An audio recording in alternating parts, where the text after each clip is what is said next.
자, 여러분 안녕하세요. 생명과학대학 학장 윤철원입니다.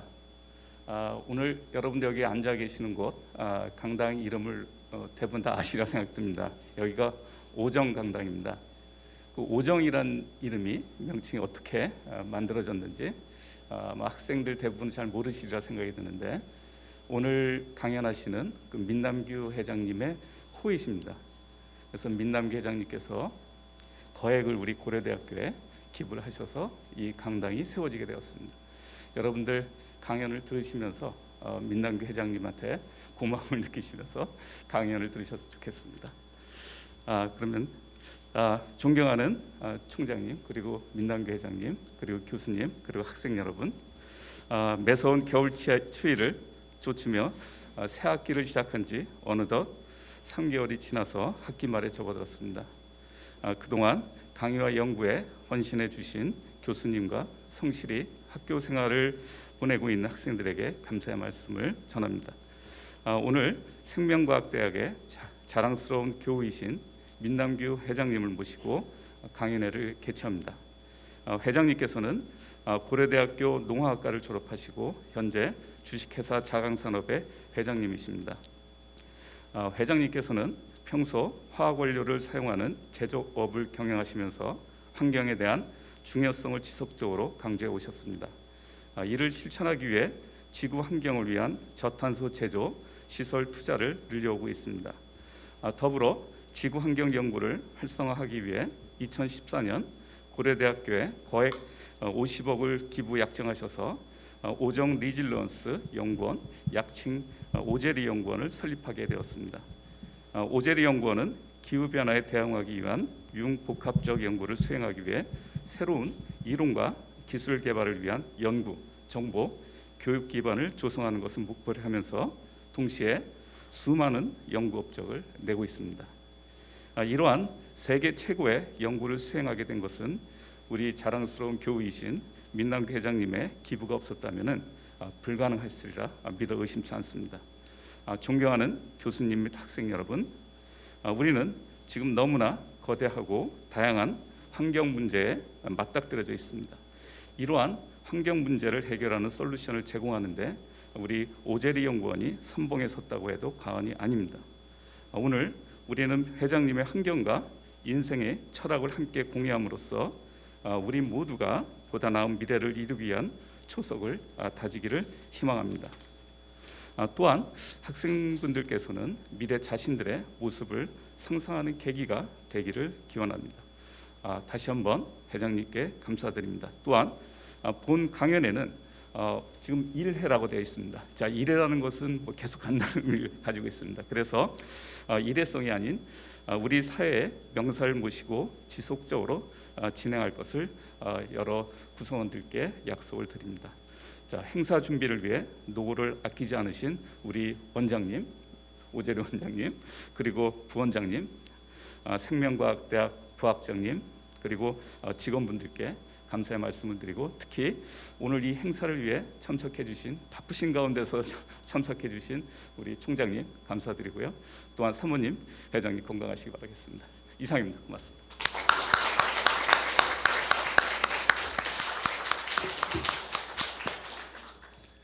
네, 생명과학대학 우리 학생 여러분 그리고 교수님들 반갑습니다. 제가 원래 이 자리에 참석하기에 계획되어 있지 않았었는데 제가 존경하는 우리 민남규 회장님께서 오늘 첫 번째 생명과학대학의 명사초청 강연에 첫 번째 연사로 참석하시게 되어서 사모님과 함께 오신다는 얘기를 듣고 제가 짧게 일정을 내서 왔습니다. 제가 드리려는 말씀의 첫 번째 것을 우리 윤철원 학장님께서 해주시는 바람에 이 강당이 오정 강당이죠. 바로 오정이 민남규 회장님의 호입니다.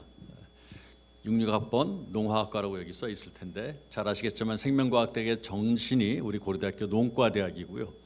그래서 농과대학의 농학과, 농화학과 또 우리 윤철원 학장님이 이제 1회인 유전공학과, 식품공학과, 농경제학과, 원예학과, 임학과 다양한 과가 있었었는데 지금은 이제 학과 이름이 통폐합이 되면서 전혀 다른 모습으로 바뀌어져 있습니다.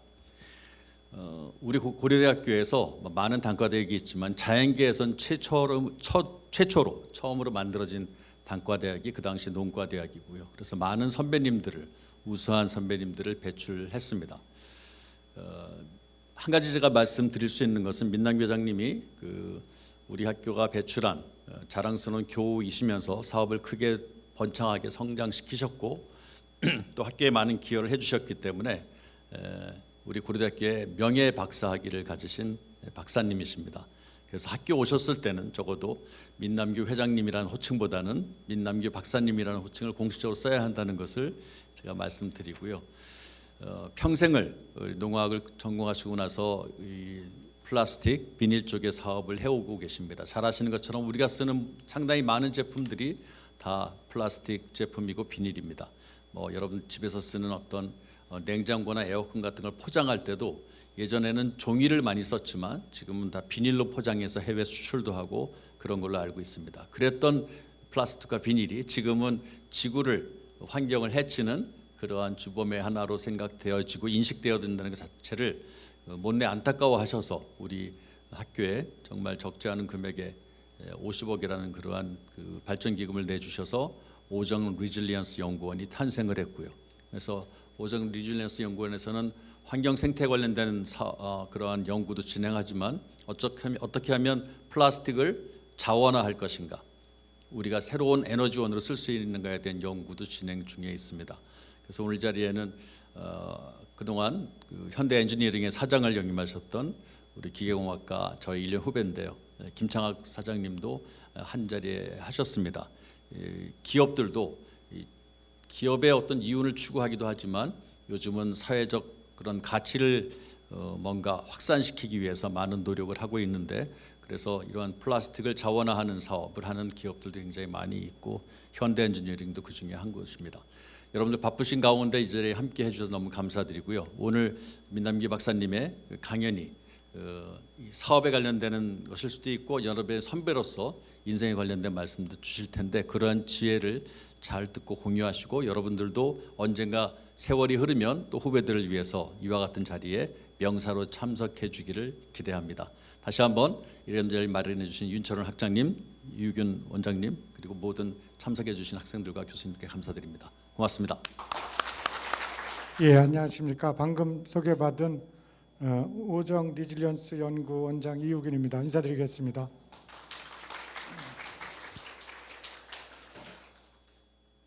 예, 프로그램상에는 제 인사말도 있습니다만 제가 제 오정 리질리언스 연구원을 소개하는 자리로 대신을 하도록 하겠습니다.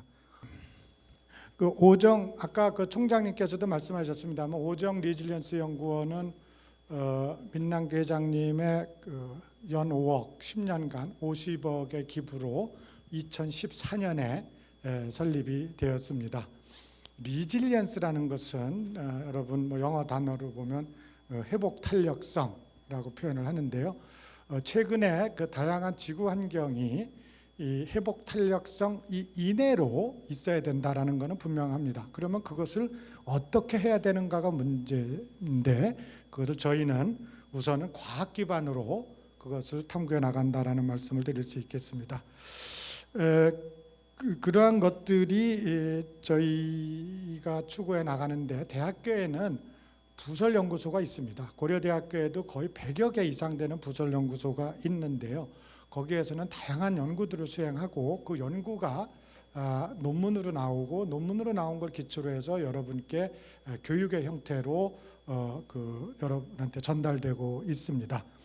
2014년도에 저희가 설립이 됐고요. 그리고 작년에 2021년에 자율운영 중점연구소라는 게 선정이 돼서 저희가 1년에 11억씩 9년간 거의 99억, 100억 가까이 되는 연구비를 생태계 물질 순환이라는 것으로 받게 됐습니다. 이 중간에 보이는 사진이 작년에 총장님과 회장님께서 같이 현판식을 한 사진입니다. 저희는 여러 가지 조직 내에 부서들이 있는데요. 가장 중요한 것은 녹색으로 되어 있는 연구단입니다. 우선은 폐기물 연구단, 물 연구단, 기후변화 연구단, 생태계 연구단, 그 다음에 물, 식량, 에너지의 그 융합 연구단 이렇게 진행이 돼 있습니다.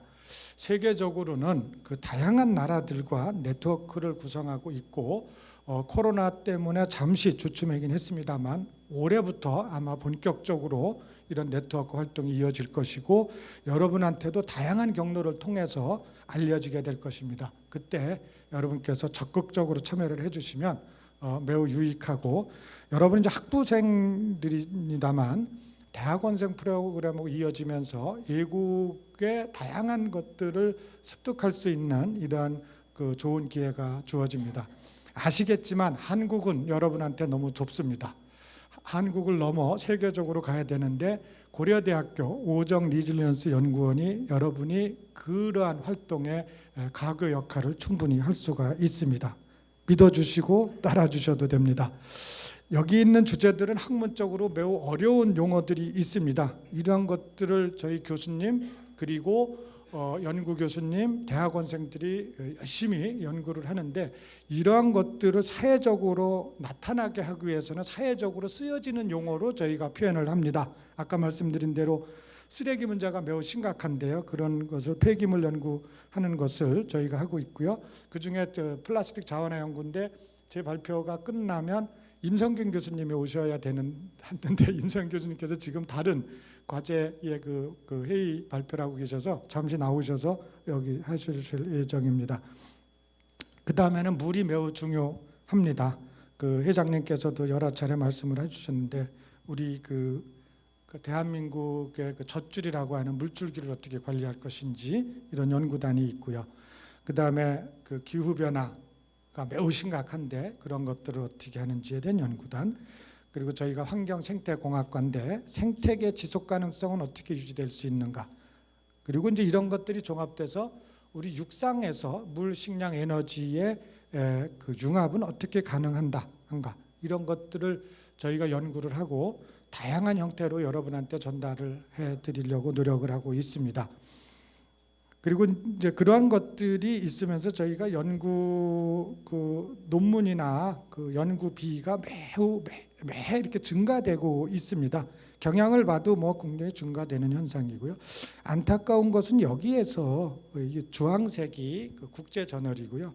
이 파란색이 국내 저널인데 이 국내 저널에 대한 이런 평가가 좀 상대적으로 절하돼 있고 저희 연구진들이 국내 저널에 투구하기보다는 국제 저널에 투구하면서 국내 저널의 상대적인 이런 그 왜소화가 이루어지는 것이 안타까워서 저희는 이 국내 저널을 세계 저널로 하는 것도 오정 리질리언스 연구원이 하나의 그 미래의 활동 축으로 하려고 합니다.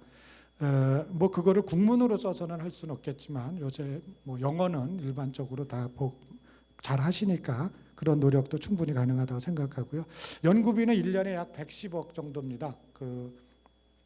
그러면 1인당 교수님당 10억 정도가 되는데요.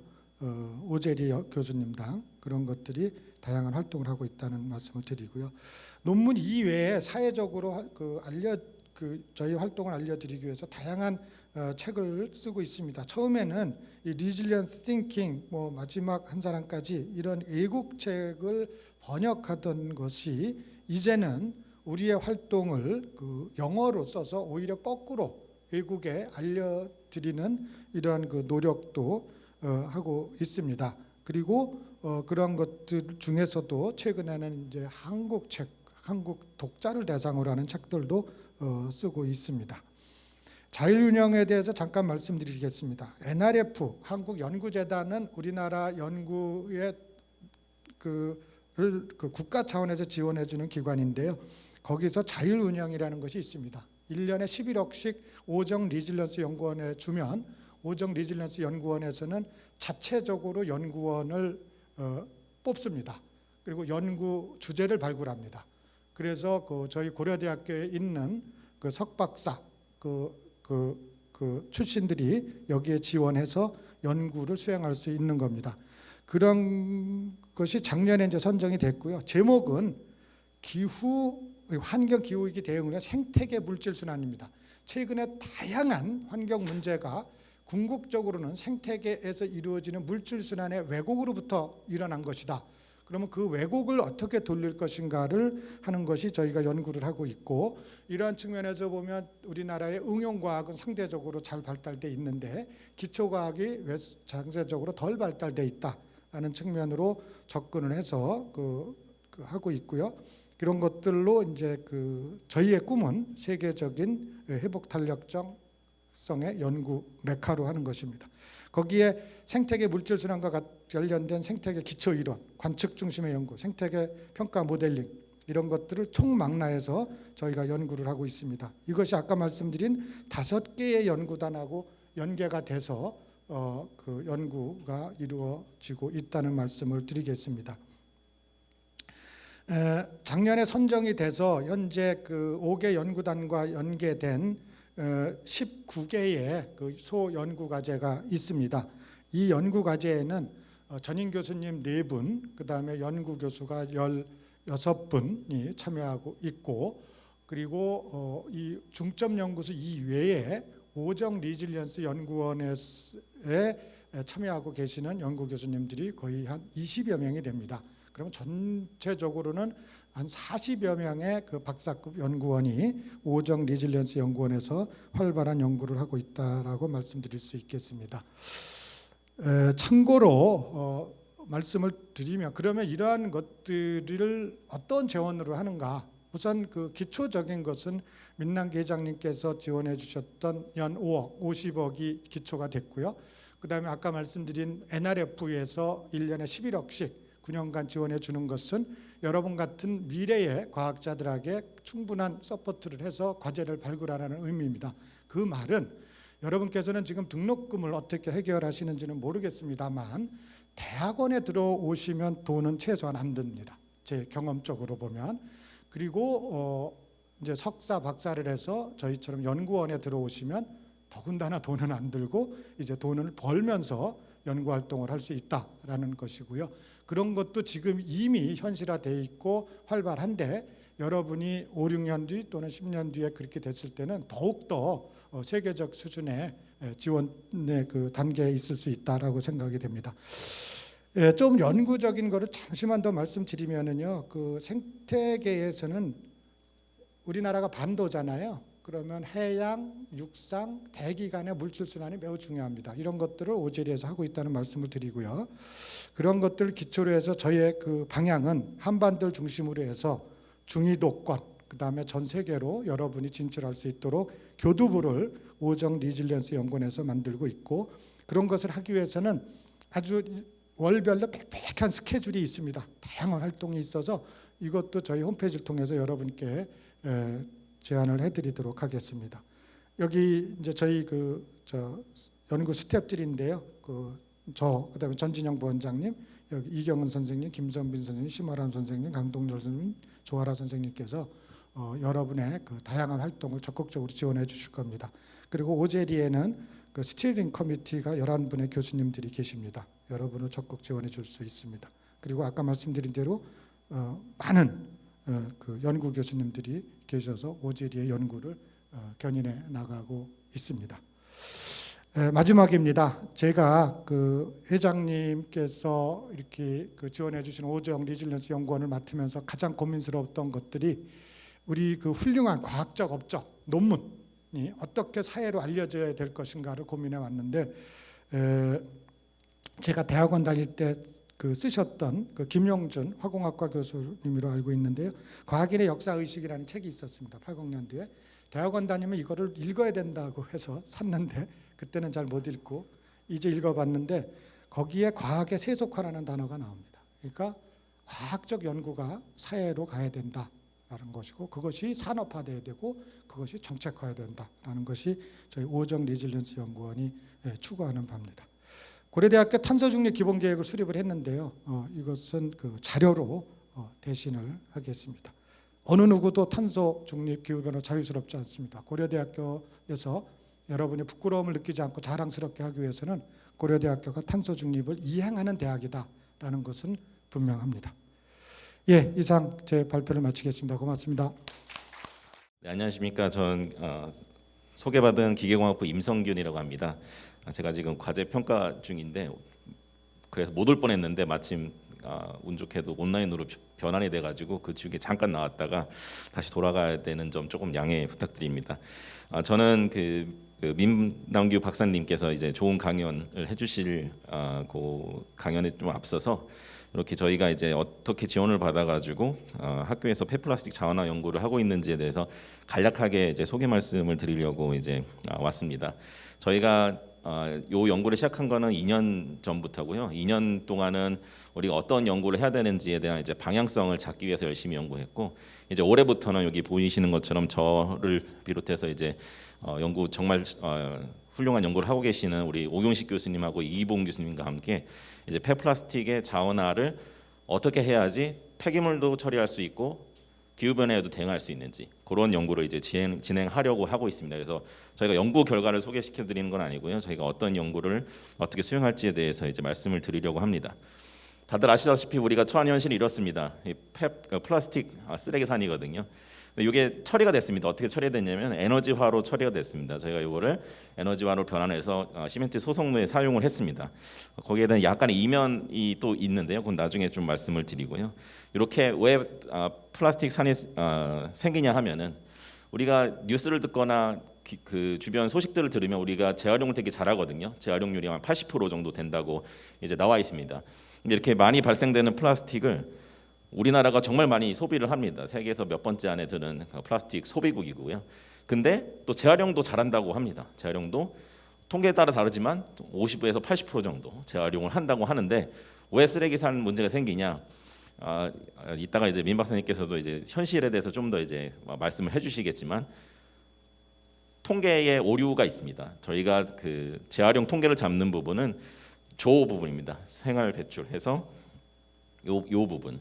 수거해가는 비율이 재활용 통계로 잡히고 있습니다. 그래서 실제로 오염되거나 재활용되지 못하는 복합 플라스틱 같은 경우에는 매립되거나 소각돼서 이제 처리되고 있는 현실이고요.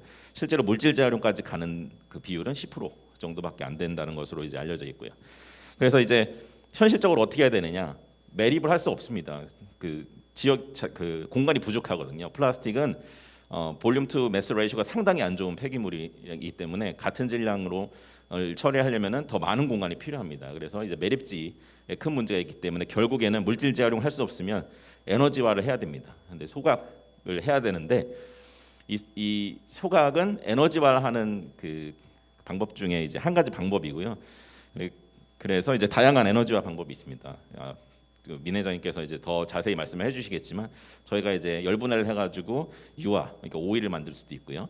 가스화를 해가지고 좀 더 짧은 카본 체인이 연료를 만들 수도 있고 직접 연소를 할 수도 있습니다. 심지어는 수소도 만들 수 있거든요. 근데 이제 그 우리가 주로 하는 에너지 회수 방법을 보면 요 소각입니다. 이게 지금 그 플라스틱 슬래브가 이제 타는 그걸 모습을 보여주는데요. 이렇게 타는 연소율을 통해서 요 플랜트에서 요 안에서 이제 소각이 되는 건데 그 소각 열로 스팀을 만들어서 발전을 하거나 열원을 공급하는 그런 방향으로 열 회수를 하고 있습니다. 근데 그냥 소각을 하게 되면은 폐기물 처리는 상당히 효율적으로 할 수 있습니다. 값싸게. 근데 문제가 소각을 하게 되면 다량의 CO2와 다른 이제 에미션들이 나오게 되죠. 그걸 이제 후처리를 잘하면 좋은데 이제 비싼 백금 촉매 기반의 촉매랑 이제 다른 그 시설들이 필요하기 때문에 그걸 좀 더 줄여보고자 요 열분해 또는 가스화를 하게 됩니다. 열분해 가스화는 뭐냐면은 요 열을 가해서 이 플라스틱을 좀 잘게 쪼개서 더 연소를 잘할 수 있게 만들어서 이제 그 에너지화를 하는 겁니다. 우리 그 유화 플랜트라고 들어보셨죠? 그 과정을 열분해 가스화를 하는 거고요. 그래서 이제 오일을 만들면은 디젤 연료 수준의 그 오일을 만들 수 있습니다. 그래서 우리 주변 국가들을 보면은 이런 열분해 그 소각 그 에너지 회수 시설이 상당히 많이 있습니다. 일본하고 중국만 비교해봐도 숫자가 다르게 이제 차원이 다르게 이제 숫자가 다른데요. 저희가 뭐 일본 같은 경우에는 이제 상당히 발전된 기술들을 갖고 있어서 이제 도심 안에 이제 동경 그 지역을 둘러쳐서 오사카 지역을 둘러쳐서 많이 이런 시설들이 있고요. 북유럽 같은 경우에도 이제 도심 근처에 다 있습니다. 이런 에너지 회수 시설들이. 요거는 유명한 그 코펜하겐의 그 랜드마크인데요. 이게 그 스키 슬롭입니다. 근데 안에는 에너지 회수 시설이 들어 있어요. 소각로가 들어 있습니다. 근데 우리나라는 어떻게 돼 있냐? 나주 열병합 발전소거든요. 많은 잡음이 있었죠. 이게 이제 폐기물을 고양화해 가지고 에너지 회수를 하는 겁니다. 이제 플라스틱 에너지 회수하는 과정이랑 동일한 과정인데요. 저희는 이제 많은 오해와 그런 그 지역 갈등으로 인해서 그 폐기물 처리조차 잘 되지 않고 있는 실정입니다. 근데 어떻게 해결해야 되냐? 결국에 이제 자원순환으로 이제 해결해야 된다라는 결론이고요. 저희가 이제 지난 2년 동안 이제 고민을 해보고 이제 모델링을 연력학 모델링을 해보고 벤치탑 그 실험을 해본 결과 그냥 연소를 하게 되면 아까 말씀드렸다시피 폐기물은 쉽게 처리할 수 있습니다. 부피를 상당히 줄일 수 있고 에너지도 효율적으로 이제 회수할 수 있지만 장기적으로는 기후 변화에 상당한 악영향을 줄 수 있습니다. 그래서 그렇지만 이게 경제적이기 때문에 요 그 보시듯이 이제 대기업에서 요즘 ESG를 빌미로 많이 이제 사업에 이제 그 들어와서요. 정유화학 업체를 중심으로 이제 그 폐플라스틱을 이용한 이제 그 유화 열분의 유 생성에 많은 관심을 갖고 있습니다. 근데 결국에는 이런 열분의 유들이 대부분 또 연소가 돼가지고 이제 배출이 되거든요. 결국에는 탄소가 들어있기 때문에 CO2가 발생하게 됩니다. 그래서 저희가 지난 그 연구 기간 동안 다양한 시나리오의 연력학 사이클 해석을 했습니다. 그래서 우리가 어떤 방식의 에너지화를 해야 폐기물도 처리할 수 있고 기후 변화에도 도움을 줄 수 있느냐라고 이제 그 했습니다. 그래서 결론은 연소 기반을 쓰려면 카본 캡처를 꼭 해야 됩니다. 카본 캡처를 하지 않으면 무조건 기후 변화에 악영향을 끼칠 수밖에 없습니다. 근데 카본 캡처는 공짜가 아닙니다. 카본 캡처를 하기 위해 우리가 또 에너지를 넣어야 되거든요. 그래서 그 발생 CO2 어보이드 된 것보다 더 많은 에너지를 넣어서 더 많은 CO2를 발생해서 캡처하는 그런 형식이 됩니다. 그래서 우리가 그 플라스틱을 에너지화해서 석탄 발전을 대체할 수 있는 수준인 거거든요. 근데 이 석탄 발전을 대체한다니까 그 기후 변화 측면에서는 상당히 안 좋게 들리지 않습니까? 그래서 이제 다양한 시나리오를 해석해서 결국에는 특정 조건에서 특정 플라스틱을 사용해야 한 에너지화를 해야 우리가 두 마리 토끼를 잡을 수 있다라는 결론을 냈습니다. 그래서 이제 이거는 현업에서는 좀 현업에서와는 조금 다른 얘기인데요. 우리가 대학에서 그 비전을 제시하고 우리가 어떤 방향으로 나아가야 되는지에 대해서 좀 더 이제 연구를 해보고자 저랑 오경식 교수님, 이기훈 교수님이 함께 이런 이제 무탄소 그 전기화학 기반의 이제 에너지 전환 시스템, 변환 시스템을 이제 구축을 하려고 하고 있습니다. 그래서 요거는 플라즈마 리액터인데요. 이 플라즈마 리액터를 무산소로 이제 운영을 해서 카본과 수소 그 체인들을 따로 이렇게 뽑아서 나온 카본은 우리 오 교수님하고 이기문 교수님께서 이제 바이오차를 만든다든지 활성탄을 만들으셔서 물질 재활용하도록 하고 그리고 거기서 파생돼서 나오는 수소 또는 저카본 탄화수소, 메탄이나 뭐 에탄 같은 것들은 우리가 케미컬로 재활용하는 그런 시스템을 올해부터 저희가 오정 민 박사님이 지원을 받아가지고 그 시설을 이제 캠퍼스에서 조그맣게 구축을 하려고 하고 있습니다. 그래서 좀 고민이 좀 많았습니다. 이게 저희가 이쪽 방향으로 가겠다고 하면 경제성은 없거든요. 왜냐하면 에너지가 이만큼 깨려면 에너지가 많이 들어가야 됩니다. 그래서 경제성은 없지만 요 부분을 이제 우리가 환경적인 측면에서 접근을 해서 이제 앞으로 나아가야 되지 않을까 그런 그 중심에 우리 대학이 좀 방향성을 좀 제시해줘야 되지 않을까라는 바람에 민 회장님의 지원을 받아가지고 이렇게 연구를 시작하게 됐습니다. 그래서 다음번에 이제 뵐 때는 좀 연구 결과를 조금 더 보여드릴 수 있도록 하겠습니다. 감사합니다. 저희 고려대학교가 그런 자원화 연구를 통해서 그린 에너지 기술 분야를 선도하고 있음을 확인할 수 있는 그런 발표였던 것 같습니다. 자, 이제 그 메인 이벤트인 명사 초청 강연을 위해서 참석해 주신 생명과학대학 교회 회장이시고 또 농화학과 66학번이신 주식회사 자강산업의 민남규 회장님 또 민남규 박사님을 소개해 드리겠습니다. 민남규 회장님께서는 1974년 고려대학교의 이름을 딴 고려화학공업사를 설립한 이래에 거의 50년 가까이 운영해 오신 사업의 영역이 대부분 화학연료를 사용하는 고에너지 제조업으로서 환경에 대한 중요성을 지속적으로 강조해 오셨습니다. 또한 저탄소 제조 시설에 대한 투자를 늘려가시면서 지구 생태 환경 복원에 대한 적극적인 관심을 갖고 활동해 오셨습니다. 아울러 들으신 바와 같이 고려대학교 오정 리질리언스 연구원의 환경보건력 센터 기금을 약정하셔서 생태환경 보건 연구 사업에도 지대한 기여를 하고 계시는데요.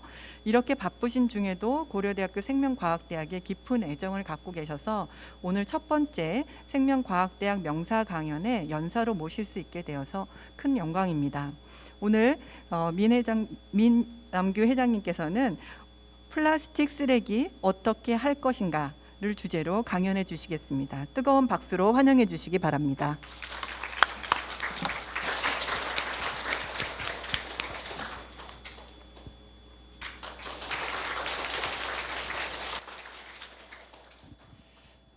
예, 저 민남규입니다.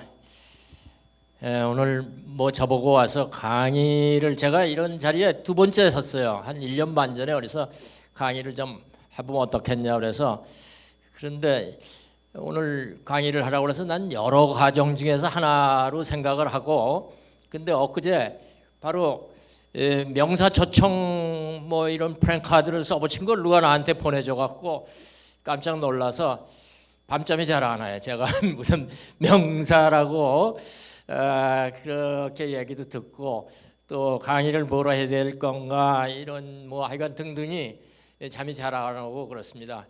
제가 여러분 앞에서 좀 잘 못하더라도 실수하는 게 있어도 좀 이해를 해주시고요.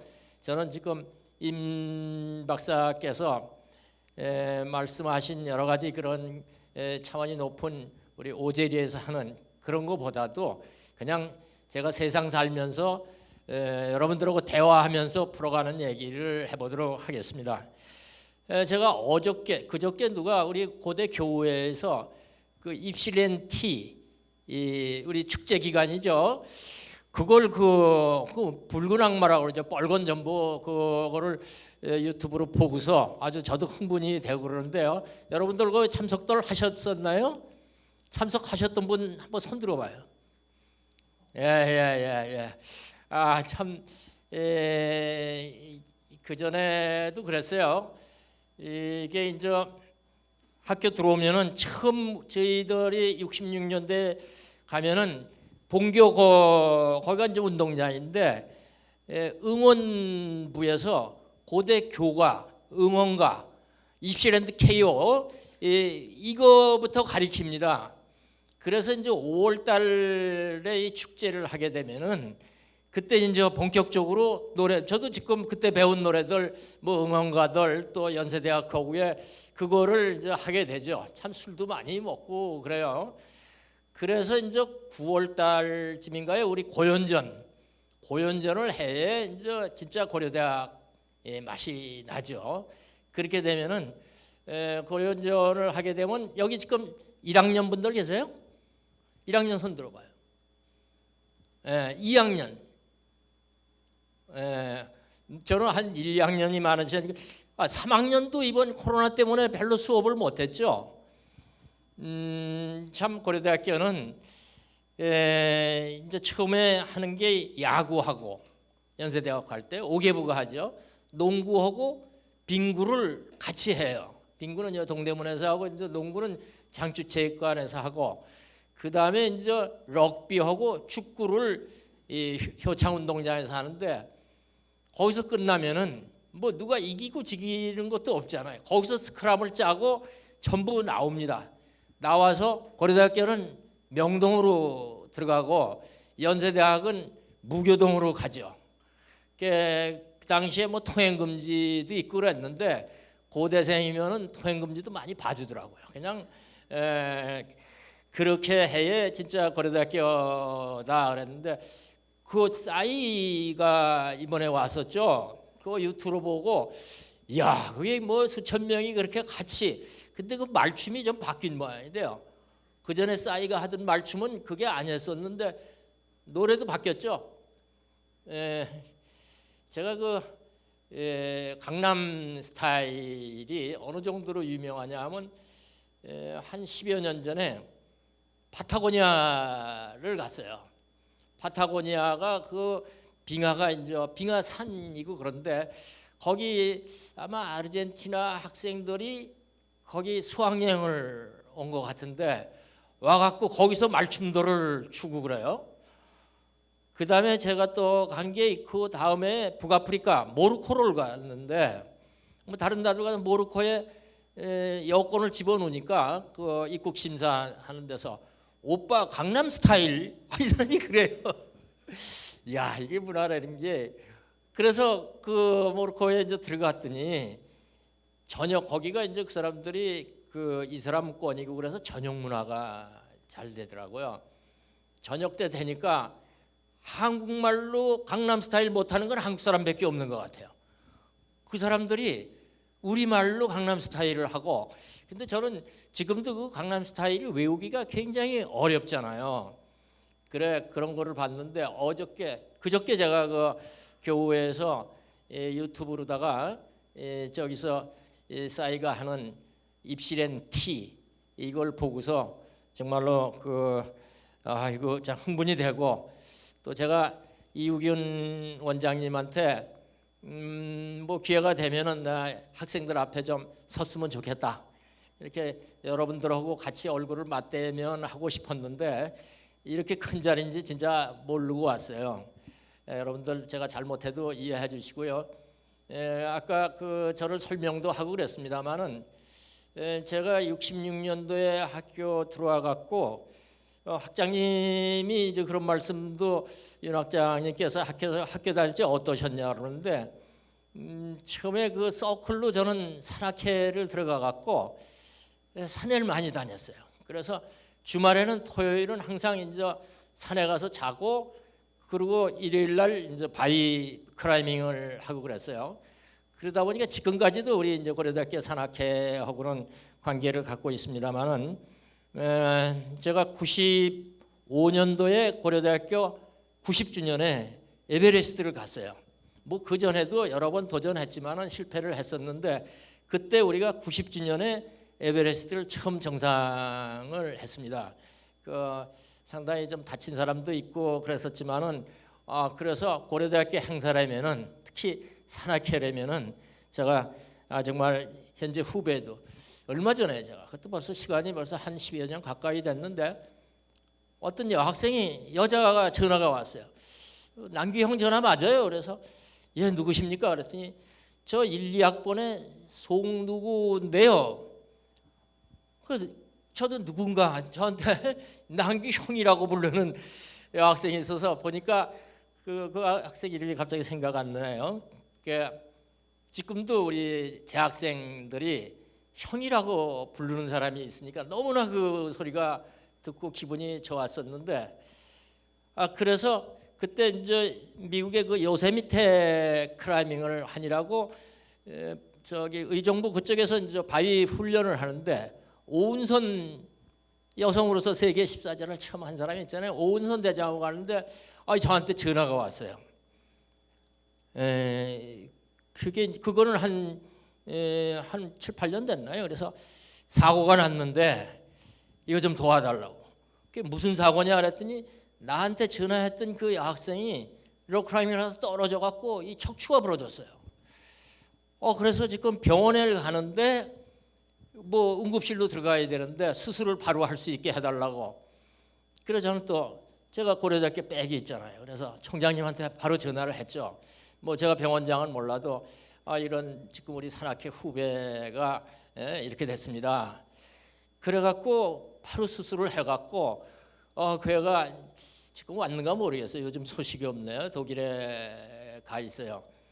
그때 유학을 한다고 그때까지 연락이 오고 그랬었는데 우리 산악회 또 학교 여러분들 그 입시렌 T라고 이름을 붙였다라고 그래서 너무 반갑고 그래서 제 학교 때 얘기를 했습니다.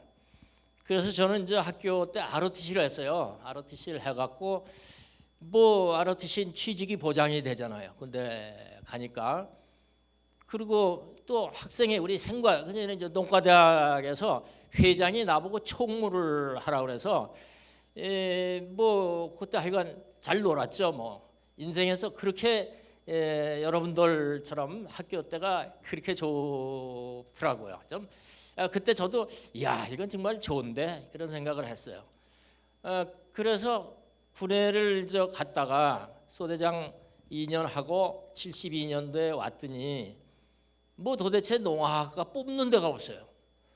그리고 시험을 저는 여태까지 시험 한 번 봐서 한 번 떨어져 본 게 딱 한 번인데요.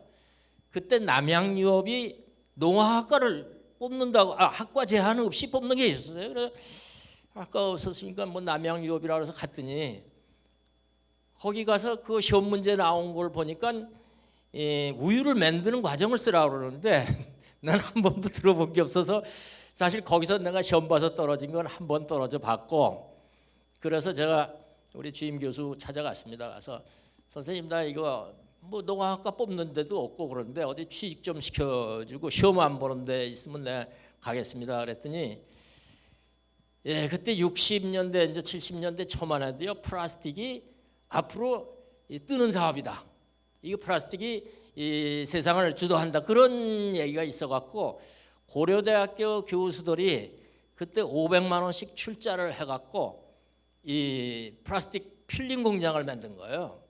그래서 그때 한 2년 됐는데 너 거기 와서 일할래? 그렇게 우리 주임 교수가 말씀을 하셔서 제 때는 그랬습니다. 이 제자들이 스승을 배반하고 그러는 경우는 많잖아요. 근데 스승이 뭐 제자를 뭐 어떻게 하겠냐 무조건 가겠습니다 해서 72년도에 한 3개월 제가 백수 생활을 하고 필링 공장에 들어갔는데 그때나 지금이나 교수님들 사업 잘 못해요. 그때 500만 원씩 내고 한 달에 5부씩 이자를 받아가는데 그거 뭐 그게 장사가 돼요? 점점 까먹어갖고 결국은 84년도 그날이 8월 15일이에요. 그 유경수 여사가 그 저격당한 날이죠.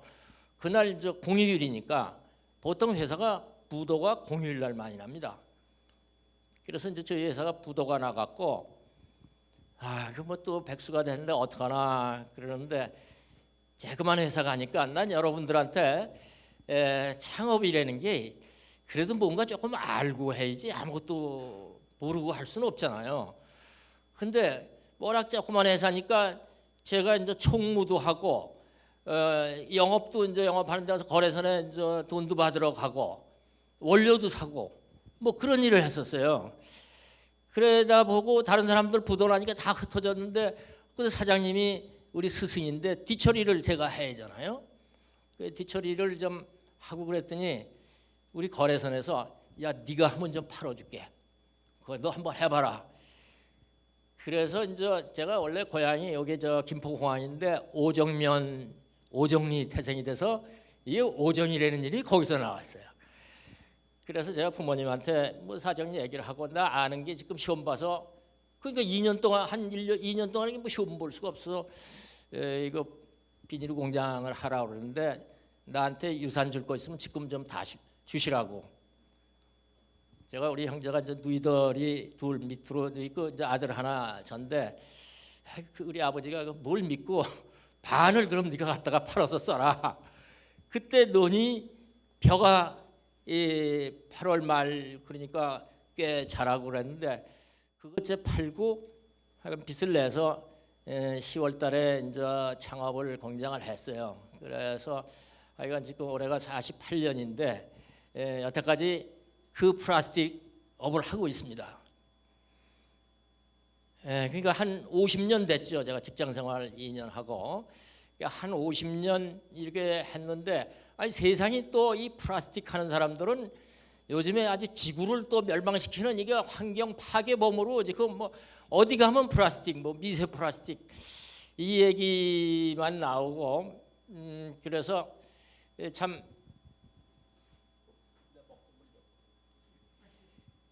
그래서 이게 참 오해가 많구나. 그래서 이제 한 1년 반 전에 그 내가 하고 있는 일 플라스틱에 대해서 좀 얘기를 해주면 어떻겠느냐. 다른 거는 몰라도 플라스틱은 뭐 아마 여러분들이 저보다 모든 면에서 더 앞서가고 특히 요 MZ 세대가 얼마나 많은 지식이 높아요. 근데 플라스틱은 그래도 제가 한 50년 가까이 했으니까 또 플라스틱이 왜 이게 문제가 많으냐? 뭐 다른 거 잘 쓰잖아요. 문제 많다고 그러는 사람일수록 플라스틱 사실 많이 써요. 제가 몇 년 전에 환경단체에서 하는 세미나를 갔는데 라운드 테이블에 앉아서 이제 우선 앉아서 명함을 이렇게 돌렸더니 뭘 하시냐고, 뭐 여러분들 나이 뭐한 30대 초반 되는 여자분이 그래서 저 플라스틱입니다. 그랬더니 왜 그런 일을 하시죠? 이렇게 질문을 해요. 죄송합니다. 내가 이거 생업입니다. 그렇게 할 일이 없어요? 또 이렇게 나와요. 야, 환경 그 단체에 계신 분인데 상당히 그때 내가 하고 있는 일에 대해서 상당히 좀 좌절도 하고.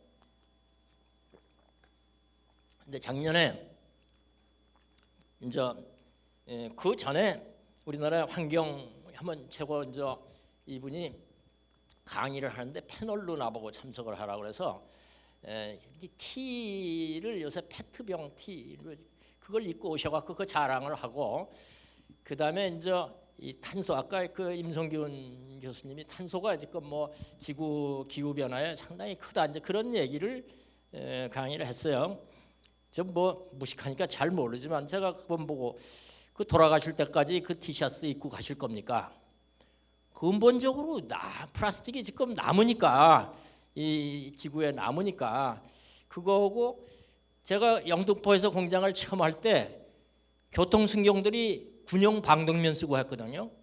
그 차들이 그냥 시커먼 연기 뽑고 뭐 그 영등포가, 그리고 한강에는 고기들이 전부 다 이게 뒤틀려 있었어요. 등이 뒤틀려 이게 오염이 되면은. 그런데 하여간 지금 바뀌었잖아요. 공기가 이렇게 좋아지고 뭐 세계에서 멕시코 시티 다음에 우리나라가 제일 나빴었다라고 그러는데 지금 우리나라 이 서울에 정말 공기 상당히 좋고 나무가 또 좀 많습니까? 이제 그런 제가 작년에 환경 연합하면 우리가 잘 아는데 여자분이 대표더라고요. 저희는 죄를 많이 지니까 거기 조금씩 이제 매년 조금 스폰을 하는데 초청을 받아서 갔더니 뭐 하신 분이야? 그래서 제가 플라스틱 합니다. 대표가 그 친환경 플라스틱을 하시면 되잖아요. 그렇게 얘기를 했어요. 그 대표님 플라스틱 옷을 입고 계시네요. 내가 그랬어요. 이게 플라스틱이에요. 뭐 포리에스테르가 다 플라스틱이 뭐예요? 그 대표님 그게 면입니까? 비단입니까? 내가 그랬어요. 그랬더니 좀 그분도 답답하니까 뭐 그냥 가버리더라고요. 그래서 이 플라스틱이 지금 뭐 이 시대에 우리나라뿐만 아니고 전 세계가 플라스틱에 대해서 지금 뭐 쓰지 말자. 근데 안 쓸 수 없잖아요. 그러면 이제 뭐 좀 재사용을 하자. 그리고 좀 줄여서 쓰자. 혹은 또 리사이클해서 이제 녹여서 다시 쓰자, 이런 운동을 하죠. 그래서 제가 플라스틱이라면은 그러면은 이 쓰레기 문제에 대해서 얘기를 해보겠다고. 가운데 거 눌러 하나씩 가죠. 그래서 이게 그 전에 제가 어디를 갔더니 강의를 하는데 이 사진이 78년도에 인공위성이 찍은 지구랍니다. 이게 이렇게 인공에서 보면은 지구가 아름다운데 2066년도 되면은 이거는 이제 이렇게 지구에 플라스틱이 그냥 덮여갖고 이렇게 나올 것이다. 이런 그림이 있어서 제가 여러분한테 이걸 첫 장에 한번 내봤어요. 제가 제 소개가 이제 우리가 플라스틱이 여러분들은 잘 아시죠?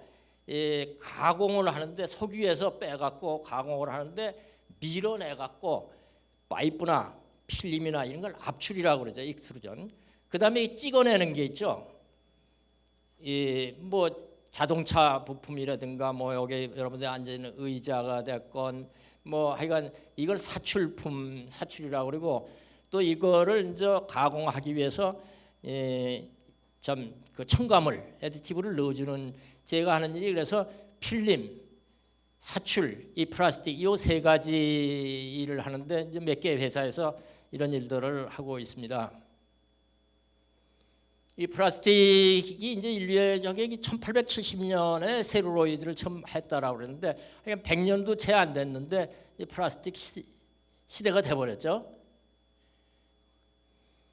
그 플라스틱은 처음에는 이제 석탄에서 많이 만들었었는데 지금은 거의 이 원유에서 만들고, 석탄은 중국에서는 지금도 PVC 같은 경우는 한 반 정도는 석탄에서 뽑아내는 걸로 알고 있습니다. 대부분 이게 쓰여지는 거는 연료로 쓰잖아요. 연료로 94%, 93, 4%는 연료로 쓰고 실제로 플라스틱 쓰는 거는 4% 정도밖에 안 된대요. 그리고 그것도 남는 찌꺼기는 지금 아스팔트나 뭐 이런 거로 사용한다고 그러죠. 이 수지가 이제 천연 고분자도 있고 합성 고분자도 있는데 제가 오늘 말씀드린 건 대부분 합성 고분자를 말씀드리겠습니다. 플라스틱 종류가, 플라스틱은 특이한 게 열을 가하면 녹아. 그랬다 또 식으면 그 형태가 되고, 그래서 열을 가해서 어떤 원하는 형태를 만들어 갖고 식힌 게 대부분 플라스틱을 말하는, 우리가 말하는 플라스틱이고요. 한 번 열을 가하면 녹았다가 다시 안 녹는 것들이 있어요. 뭐 이런 데 이제 속개뜨라든가 열경화성 수지라고 그러는데 주로 재활용을 할 수 있는 거는 이 열가소성 수지죠. 그래서 이거를 이제 일반 수지 또 엔지니어링 플라스틱으로 이런데 주로 이제 많이 우리가 접하는 게 범용 수지입니다. 이제 사용되는 거 보면 이렇게 여러 가지로 많이 사용이 되죠. 근데 이거를 제가 올린 거는 플라스틱 제품, 이제 플라스틱 보통 포장지나 거기 보면 이런 그 삼각형 요 마크가 1번서부터 7번까지 있는데 이 폴리에스테르는 1번에다가 버리고 뭐 요건 2번. 근데 저도 잘 모르겠는데 이거 아는 사람 여러분들 대학에서 해도 이게 잘 몰라요. 그러나 표시들은 다 돼 있어요. 플라스틱도 이렇게 잘 선별해 놓으면은 리사이클이 상당히 용이하다, 그런 의미이죠. 이렇게 널리 쓰여집니다. 뭐 비행기나 자동차나 뭐 안 쓰이는 데가 없죠. 이 안에서도 보면 이거 벽체 보니까 이거 PVC 필름을 붙인 게 원목이 아니고 플라스틱들이 이렇게 많거든요. 그리고 이런 이 우주복, 이 방탄복, 낙가상, 또 패션, 여러분들이 입고 있는 옷에 대부분이 이제 면이나 뭐 보다면 이런 화선들이 많잖아요. 이게 왜 이렇게 많이 쓰냐 하면은 우선 편리하고 가격이 싸고 뭐 가공이 색깔도 마음대로 놓고 여러 가지 이제 전기 안전성도 있고, 그래서 플라스틱을 많이 쓰고 있습니다. 근데 플라스틱이 실제로 많이 만들어지는 거는 2000년부터 2020년까지 여기 자료 보면 이제 약 한 60%가 만들어졌으니까 실제로 역사는 100년이라고 그러지만 근래에 이렇게 폭발적으로 늘어나고 지금 매년 사용하는 양이 이렇게 뭐 쭉쭉 늘어나고 있습니다. 그리고 이게 만드는 게 주로 아시아가 반 이상을 하고 중국이 그중에 세계에서 제일 많이 하고, 근데 이제 미국이 한 18%, 우리나라도 굉장한 강국이죠. 연간 이제 우리 플라스틱이 사용되는 걸 보면 이 올레핀 계통 PP, PE, HDPE도 여기 한 40 반 가까이가 돼요. 그래서 이게 제일 문제가 되고요. 우리가 제일 많이 리사이클을 쓰는 이 페트병, 이건 그렇게 페트병하고 폴리에스터 이런 거니까 그거가 보면은 페트가 5%밖에 안 되는 거죠. PVC나 이런 게 많고 PS는 뭐 찍어내는 주로 이제 전자제품이나 이런 것들이 많이 하고 있죠. 그래서 1년에 현재 생산되고 있는 게 한 4억 톤 정도가 현재 지구상에서 생산이 되고 있습니다. 우리나라로 보면은 현재는 아마 이게 이제 한 몇 년 전이니까 한 1,600만 톤 정도를 우리나라가 플라스틱을 생산을 합니다.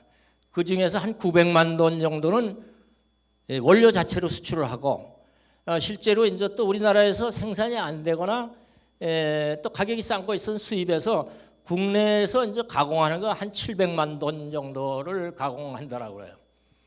그 중에서 또 우리가 가공을 해서 나가는 게 많잖아요. 제품별 자동차도 수출하고 뭐 가전제품도 수출하고 그러면은 실제로 우리나라에서 연간 사용하는 양이 한 400만 톤 정도 사용이 되고 있고 또 폐플라스틱으로 나오는 양도 연간 한 400만 톤 정도가 되는 거로 있습니다. 그래서 이게 이제 700만 톤 정도를 쓴다고 5천만 원으로 나누면은 키로당 1인당 145kg니까 세계에서 제일 많이 사용한다라고 그러는데 실제로 우리나라가 이제 많은 양을 수출을 하니까 실제로는 한 80kg 정도 그 정도 되는 거로 돼 있어서 미국이나 서유럽보다 우리가 결코 많은 양을 직접 쓰는 건 아니고요.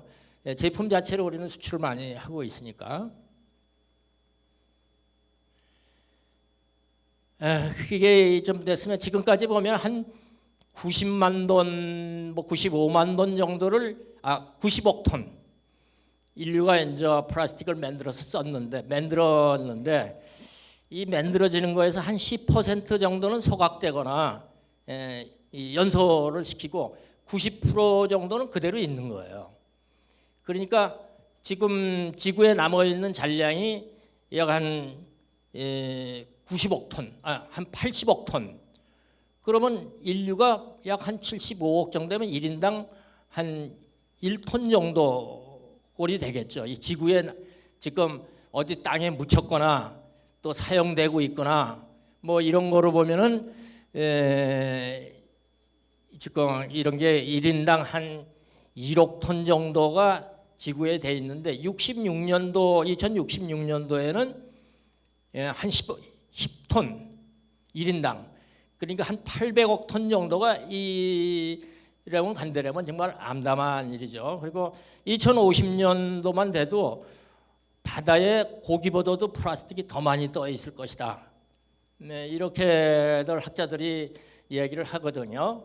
그게 뭐 하여간 그러니까 거북이 콧구멍에 빨대가 하나 들어가고 지금 빨대를 전 세계적으로 아마 못 쓰게 지금 이미 안 쓰는 나라도 많고 그래서 하여간 플라스틱이 상당히 피해를 많이 끼치고 있습니다. 그래서 이게 왜 그러냐? 이 놔두면 썩지 않으니까 아까 임 교수는 이거를 이제 어떤 화학적인 그 분해를 일으키는 데서 말씀을 드렸는데 그러니까 생분해가 가장 많죠. 좋죠. 뭐 플라스틱을 분해시키는 거는 이제 그 햇볕에 분해도 시키고 그런데 이제 요즘에 주로 말하는 건 이제 이 박테리아나 곰팡이 같은 미생물이 플라스틱을 이제 먹게 하는 건데 이게 분자량이 크니까 이게 먹는데 시간이 굉장히 오래 걸립니다. 뭐 어떤 사람은 이게 뭐 500년 걸린다, 뭐 1000년 걸린다 그렇게 얘기도 하는데 그래서 잘 먹게끔 한 거가 이제 생분해 바이오 플라스틱이라고 그러죠. 그러니까 어느 정도를 생분해라고 그러냐 하면은 이 페트병을 갖고 약 한 한국의 기준으로 보면 6개월 동안에 90%가 분해가 되면 이거 생분해로 인정을 해줘요. 이제 온도 한 60도에서 수분이 한 70% 유지를 해야 되는데 그게 이런 조건이 잘 안 되잖아요. 요즘 안 하지만 퇴비 정도가 이제 그런데 썩는 거죠. 제가 뭐 또 우스개 얘기했는데 한 10여 년 전에 아프리카 사하라 사막을 갔는데 여러분들 그 정신과 우리나라에서 그 유명한 이시영 박사 같이 갔어요. 갔더니 막 필리핀 봉지들이 막 거기도 날아다녀요. 그러니까 이 양반이 나보고 야 민 회장 이거 니들 만든 거 아니야? 그런데 아프리카 가보니까요. 그때 사하라 사막에도 바람 부니까 그 돌이 있는데 거기 암각화가 있어요. 그래서 암각화 사람이 했겠지 동물이 했겠어요 거기? 여기도 사람 살았을 텐데 왜 이렇게 됐겠습니까? 이거 인류가 못 살 만큼 환경 파괴를 해서 그런 거 아닙니까? 그런 얘기를 했어요. 그래서 뭐 이집트 나일강 쪽으로 갔거나 시리아 가니까요. 유령 마을이 한 270개 마을이 있대요. 근데 그 사람들은 돌로다가 집을 지었는데 왜 이 마을들이 이렇게 됐는지 지금도 밝혀지지 않았는데, 저는 생각할 때 환경 파괴, 사람이 많이 살다 보니까 나무 답이고, 또 뭐 나무 답이니까 거기 이제 물도 없고, 그러니까 버리고 갈 수밖에 없었는데, 플라스틱이 지난 100년 동안에 없대면은 이 지구에 나무가 남았겠습니까? 또 쇠는 남았겠습니까? 제가 이제 그렇게 얘기를 했더니 이 양반이 지금은 올해가 89이신데 지금도 그 면역 강의하러 다니시고 환경 강의도 하시는데, 요즘은 플라스틱을 나쁘다고 말씀을 요새 안 하세요. 그리고 환경을 살리는 거라고. 그래서 그때 제가 이분한테 잘 가르쳤던 것 같아요. 근데 이 생분해가요, 지금 많이 쓰이는 게 옥수수 전분으로 많이 만들죠. 그래서 제가 여기 오제리에서 오제리 때 그랬나요? 한 7, 8년 전에 왔더니 학생이 이 생분해 플라스틱에 대해서 발표하는 걸 제가 들은 적이 있었어요. 그 여학생이 그랬는데, 그 이제 옥수수 전분으로 이거 플라스틱을 만들었는데, 지금 상당히 많이 그 카길에서 지금 원료를 뭐 세계적인 곡물 회사죠. 그 회사가 많이 만드는데, 이게 옥수수 전분으로 일단 플라스틱이 되면은 제가 잘 썩나 봤어요. 근데 잘 안 썩어요. 그 가격이 이제 페트병도 나오거든요. 그래서 환경부에서는 그 아까 이 기준에 들어가니까 친환경 플라스틱이라고 거기 인증을 해줘요. 그 여러분들이 친환경이라면 돈이 좀 비싸도 쓰잖아요. 우리가 환경운동하는 기분이 들었는데, 그런데 그거 한번 쓰고 저도 50년을 플라스틱 해도 이게 PLA인지 일반 플라스틱인지 모르겠어요. 구별이 안 가요. 이렇게 버리면은 이걸 지금 우리가 그래도 이 페트병이 제일 재활용을 많이 하는데, 이게 섞이면은 조금만 섞여도 이게 이제 재활용하는데 이게 이제 실 뽑잖아요. 실 끊어져서 작업 못 해요. 그래서 7월부터 이거 친환경 마크 없애기로 한 거로 저는 알고 있거든요. 그래서 이 친환경 뭐 또 생분해다, 뭐 요새 이제 브라질산 수수대로다가도 만들고 그러는데, 그래서 이제 플라스틱으로 그냥 쓰지만은 이게 만들어질 때 탄소 배출이 얼마나 있었느냐, 이거 갖고 이제 바이오매스라고 또 분류를 하는 모양인데, 저는 좀 그런 거 잘 모르고, 우리가 봐서 저희 회사에서 나오는 이제 저희가 연간 한 10만 돈 정도 생산을 해요. 그럼 10만 돈에서 이제 생산을 하면서 실제로 분량이 한 10% 좀 더 나와요. 나오는 거는 95% 이상은 그 자리에서 다시 들어가 갖고 거기서 재생을 하고, 이제 도저히 못 쓰는 거는 이제 매각을 하는데, 저희 제품을 갖다가 이제 포장재도 만들고 자동차도 만들고 이러는 데서 이제 그 분담금을 내죠. 환경 분담금을 내는데, 이건 리사이클을 요즘에 많이 하는 그런 쪽으로 가고 있어요.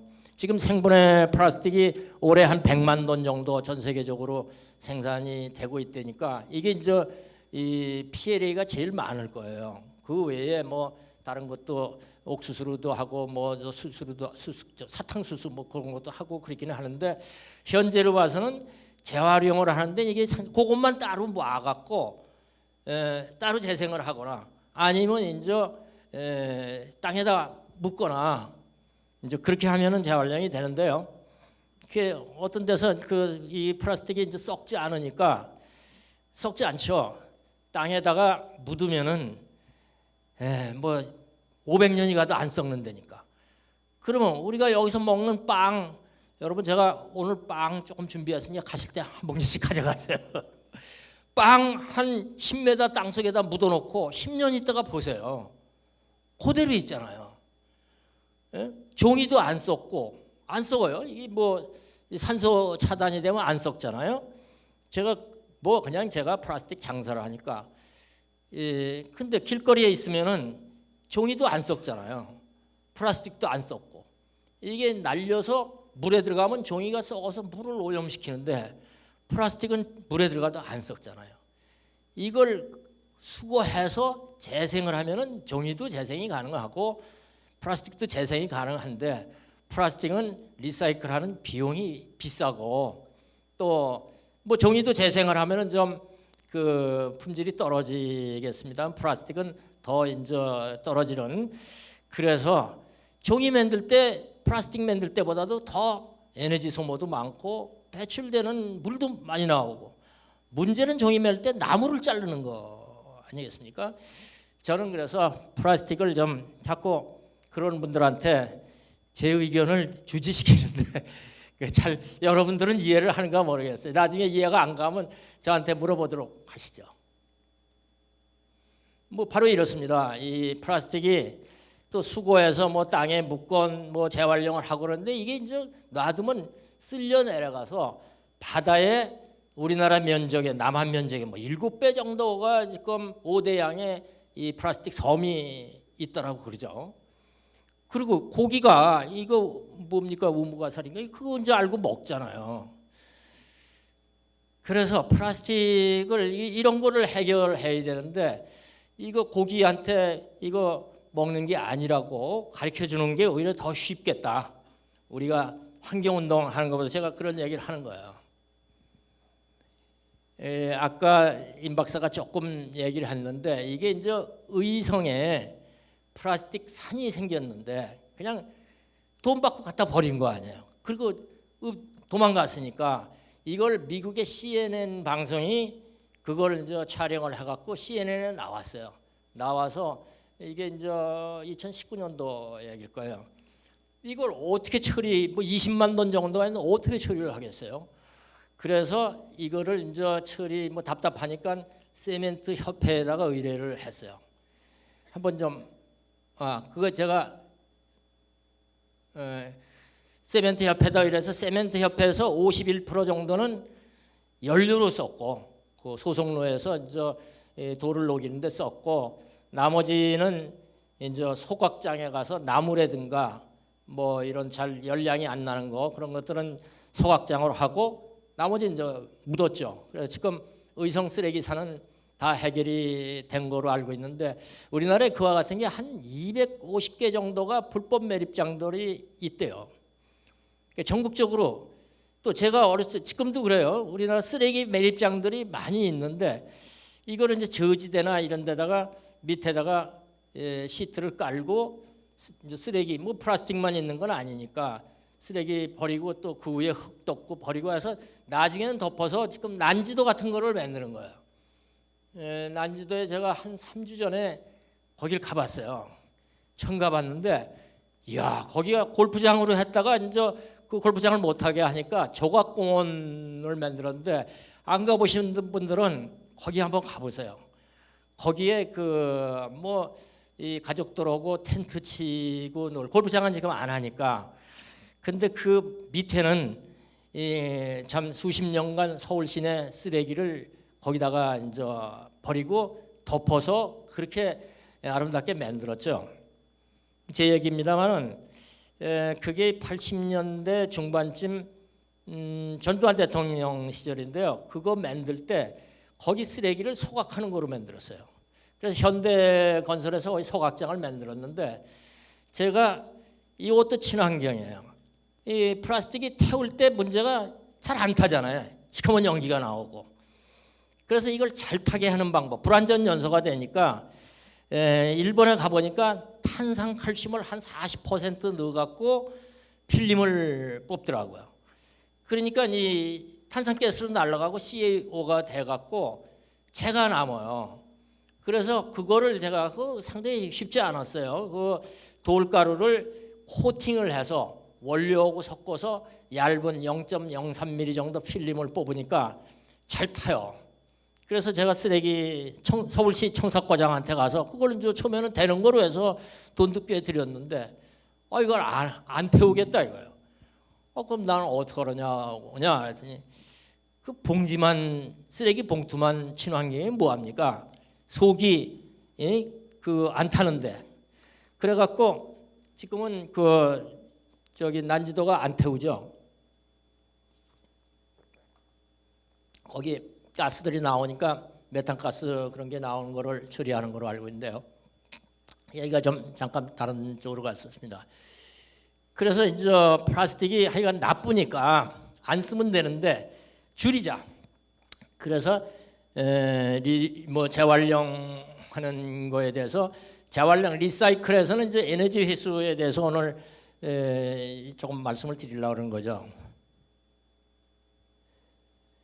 전 세계적으로 우리나라도 그렇지만 플라스틱을 좀 안 쓰는 건 어쩔 수가 없고 쓰는데 줄여보자 그래갖고요.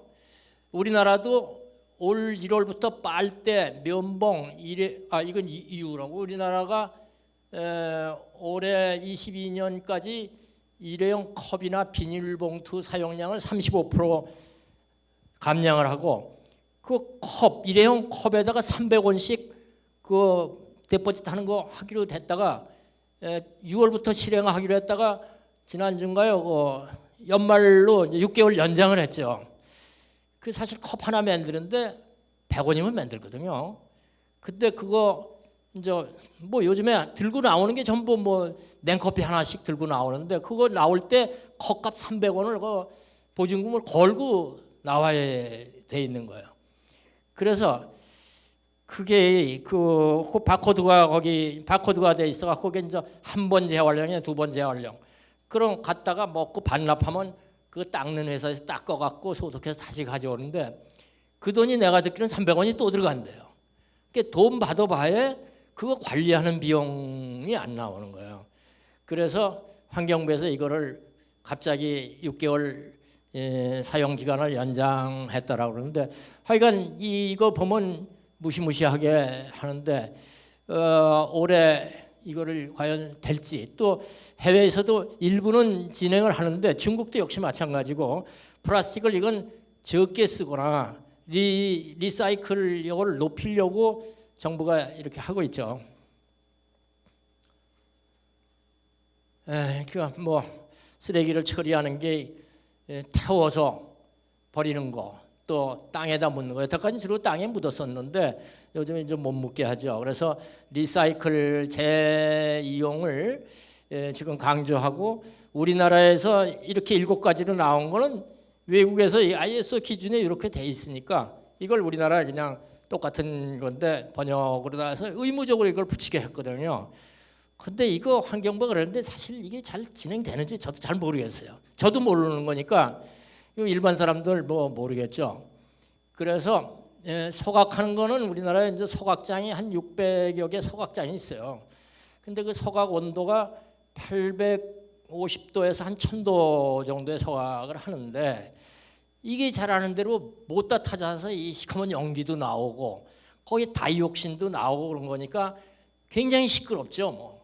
그래서 이제 지금 아마 소각하는데 이 생활 폐기물 같은 경우 얼마나 되는가 하면 한 30만 원 이상 가서 소각장에 가서 이제 갖다 주고 태워주는 비용이 그렇게 나가는 거로 아는데 그 소각기가 오래됐어요. 제가 생각할 때 한 40년 가까이들 된 소각기고 그런데 어떻든 지금 우리나라에서는 소각장은 혐오 시설로 되어 있습니다. 매립은 좀 못하게 되어 있죠.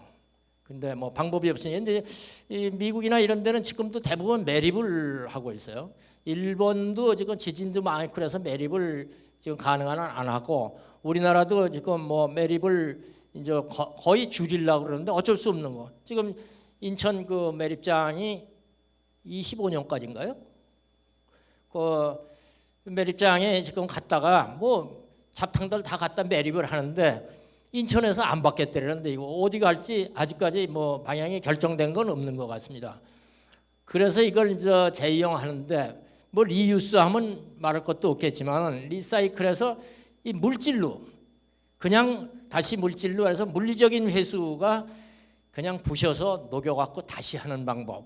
이 케미컬 리커버리 하는데 아까 임성균 교수가 이제 하는 여기서 가스를 뺀다거나 여러 가지 에너지를 만드는데 이제 주로 우리나라 대기업들이 이렇게 하는데 이 돈이 많이 들어가니까 지금까지는 하여간 국가가 해야 되는 거 아닌가 이렇고 제가 이제 연료로다가 그냥 쓰면은 이게 원래 연료니까 연료에서 94%를 연료로 쓰고 나머지 4% 플라스틱 하는데 연료로 쓰는 방법에 대해서 제가 보니까 경제성이 상당히 높아요.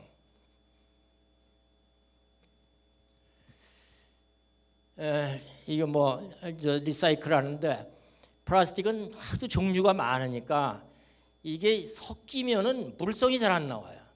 재생을 해도. 그래서 우리가 이제 쓰고 있는 마스크도 대부분 이제 PP나 이런 게 있는데 그 마스크 담는 봉투도 보면 겉에는 폴리에스터, 속에는 PE. 뭐 그래서 이게 인쇄를 한 과자 봉지 이런 것도 전부 다 단일 재질이 아니고 복합 재질로 되는 게 인쇄를 하자면 요즘은 인쇄가 분당 한 1000m 이렇게 나갑니다. 굉장히 빠른 속도로 가니까 PE 같은 경우는 늘어나니까 이게 인쇄를 그렇게 못해요. 그래서 PE는 또 잘 붙으니까 그래서 OPP라든가 나이론이라든가 폴리에스터에다가 인쇄를 해갖고 속에다가 PE를 붙여요. 그러면 봉투가 이렇게 열 접착이 이제 되는 거죠.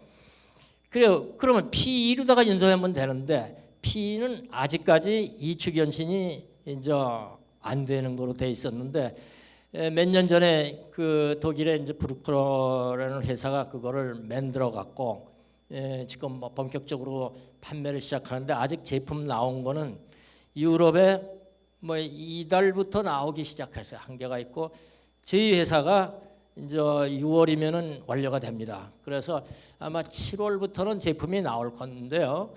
이제 BOPE라고 그러죠. 바이 오리엔티드 폴리에틸렌인데요. PE를 이축 연신을 해서 늙고 났으니까 더 이상 늘어나지 않은 상태에서는 인쇄를 해도 되고 이제 이게 늙으면은 물성이 아주 좋아요. 강도가 한 3배 정도 늘어나거든요. 그리고 또 이 아주 두께 편차도 좋아서 지금 리듀스하는 적게 쓰자면은 뭐 50미크론을 뭐 20미크론만 써도 강도가 나오고 그리고 투명도가 아주 좋고 이제 두께가 좋다라고 해서 모르겠습니다. 이게 이제 내일 모레 나와봐야 알겠는데 그러면 모노모트리얼이 되는 거죠. 인쇄 PE한 거에다가 PE를 붙이니까 그래서 이제 이중 복합 재질이 나오는데 이것도 뭐 갖다가 못 쓰는 건 아니고요. 지금 뭐 인조목이라든가 그 전에 보면은 함지박 같은 경우도 잘했고요. 정화조 있잖아요. 정화조. 또 맨홀 뚜껑 이런 것들을 이중 복합 재질 단일 재질을 뭐 쓰는 데가 많죠. 단지 함지박은 PE가 돼서 농업용 그 멀칭용 바닥에 깔은 것도 지금 전 세계에서 이 함지박을 쓰는 데가 우리나라밖에 없는 것 같아요. 그래서 이거를 지금 베트남에서도 이제 함지박을 만들고 하는데 우리는 저 어려서부터도 그거 일부러 흙물을 좀 들여서 하거든요. 지금도 함지박이라는 게 있죠. 이걸 원료화도 할 수가 있죠. 가스 분해를 한다거나 그래서 유화해서 이제 가스를 내거나 원료를 만들 수도 있는데 제일 마지막에 에너지로 회수하는 게 석탄이나 기름 이거를 이제 대체하는 에너지로 쓸 수가 있겠는가?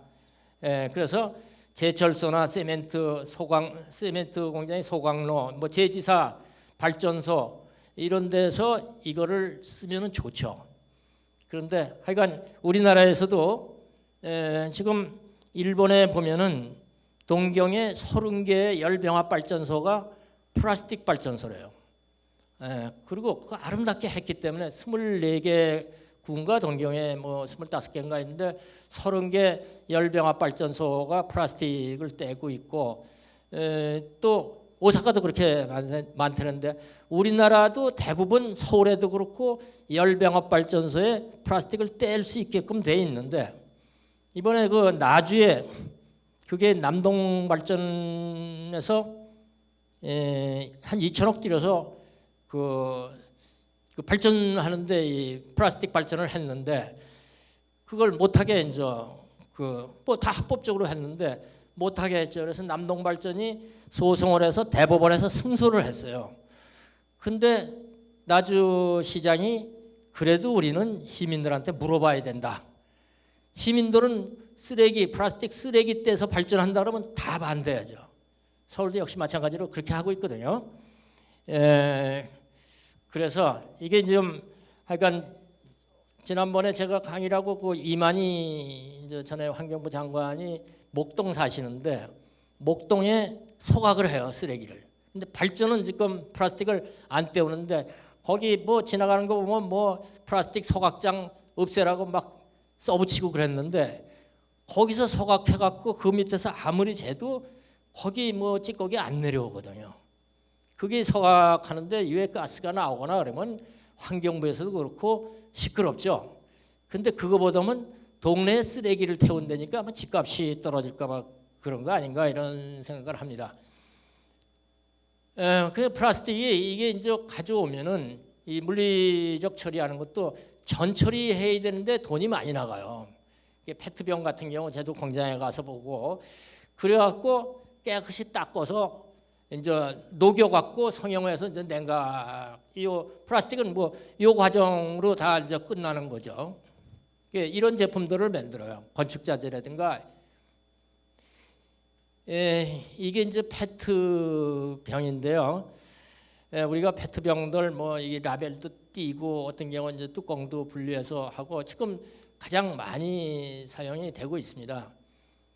근데 여기 보면은 페트 재활용률이 대만이 95%, 유럽이 87%. 요게 이제 뭐 한 몇 년 전인데 조금 좀 우리나라 올라갔을 거예요.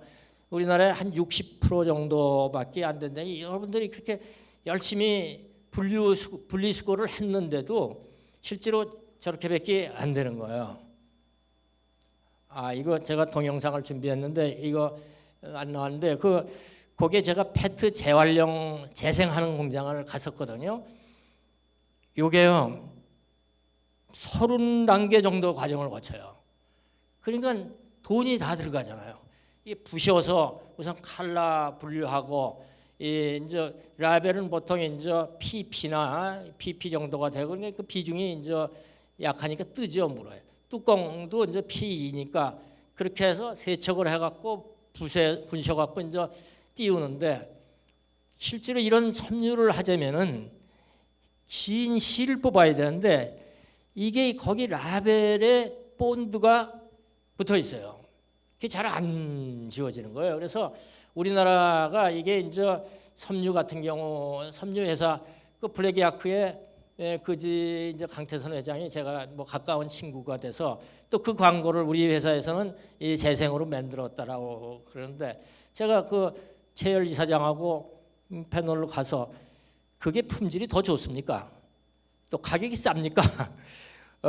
지금요 이걸 보면 이거는 지금 벌써 이제 재생이 신제보다 폴리에스테르는 지금 배 정도 비싸요. 그러니까 월등히 비싼 거죠. 뭐 그래도 재생은 없어요. 근데 중국에서 재생의 품질이 중국제가 좋은 게 신제를 녹여서 재생으로 팔고 그래갖고 처음에 우리나라에서 그걸 많이 들여왔었는데 저거는 이제 재생이 아니다 그래서 이제 안 가져오고 일본산이나 대만산이 품질이 좋아요. 우리나라에 이제 이 페트 병이 연간 제가 듣기에 한 60억 병 정도가 나온다라고 그런 것 같은데 무라벨로 하면은 훨씬 더 품질이 좋아질 텐데 저거 물값도 뭐 집집마다 가격이 다른데 저 무라벨로 하면은 뭐 어떻게 그거를 비싸게 주고 뭐 뚜껑에다가 거기다가 물 성분 뭐 다 하자니 이게 안 되잖아요. 환경부도 꽤 걱정을 하고 있습니다. 재생이 페트 같은 경우 우리나라가 2030년부터 25년부터인가 아까 거기 물병도 재생으로 쓰겠다. 유럽은 이미 쓰고 있거든요. 재생을 섞어 갖고 페트병을 쓰고 있는데 과연 쓸 수 있을지 우리나라 지금 페트병의 품질이 좀 떨어져요. 대만이 95%라고 그래서 제가 그 대만 사람한테 당신네들 어떻게 그 페트병을 95%나 쓰냐 그랬더니 거의 정년 퇴임하면은 이걸 또 수거하는 이게 있어갖고 물론 보상도 해주고 그래서 대만이 수거도 잘하고 뒤처리도 깨끗하게 해서 이 사람들이 재활용이 높고 해외 수출도 많이 하는 걸로 알고 있어요. 아까 뭐 제가 말씀드린 건데 이런 이제 파우치 같은 경우를 보통 여기 이제 100% 리사이커블이라고 그랬는데 여기 PE하고 붙인 게 됩니다. 그러니까 겉에는 BOP라는 거고 이제 속에는 일반 LDP 계통 이런 파우치들이 다들 갖다 버리는 게 얻어에 들어가게 돼. 7번. 이게 아주 나쁨. 그런데 요 정도 되면은 보통으로 들어가는 거예요. 예. 그래서 앞으로 이런 쪽을 많이 하려고 그러고 저희도 그래서 여러분들 기회 있을 때 올 하반기에는 제가 좀 공장도 공개하겠습니다만 그 기계 기장이 이쪽 끝에서 이쪽이 185m예요. 길어요. 그래서 저희가 그 창고까지 연결된 그 내부가 250m니까 기계가 뭐 그렇게 크니까 이게 조금씩 계속 늙고 가는데 다른 거는 좀 그래도 잘 늙어지는데 피가 잘 안 늙어져서 뒤로 당기고 옆으로 당기다 보니까 그렇게 기계가 커졌습니다. 요건 의성 플라스틱이 요건 제가 그 왜 안 나오는가 모르겠어요. 이것도 동영상은 다 없어졌네요. 이게 이제 20년도에 이제 78%까지 하면 지금 다 처리가 됐고 아까 그 임성균 박사께서 거기 나오니까 그 쓰레기 쌓여 있던 거 하고 지금 거기가 다 치워졌습니다. 그래서 그게 주로 이제 사용된 게 세멘트 보조 연료로 처리가 한 15만 톤 정도 됐고 소각이나 매립 뭐 이렇게 이제 한 50%로 이제 세멘트 보조 연료로 들어간 게 51% 정도가 돼요.